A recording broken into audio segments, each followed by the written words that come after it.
My father was an amazing human being and a very kind man, but he was a troubled soul. He was somebody that had a hard time coming to terms with contentment. And my quest in life was really to try and fix him. Try and get him to the point where I would be able to look over and see him with a content look on his face. And I did see this once in a while.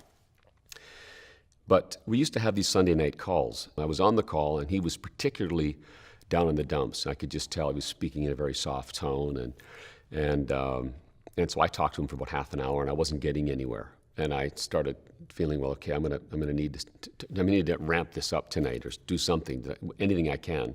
So in this case, I remembered a story that a friend of mine, Alan Hobson, who had been one of the first Canadians to ever summit Mount Everest, and Alan had been also a cancer survivor.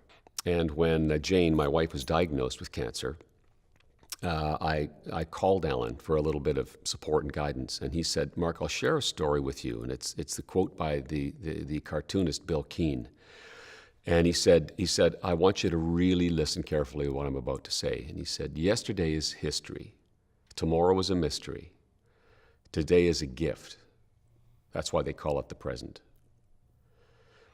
And that's very close to, at that moment, it stopped me in my tracks. And I actually realized how profound that was. And he said, if you just allow yourself 1 second to look at something and focus on it, that's 1 second that you escaped what's going on.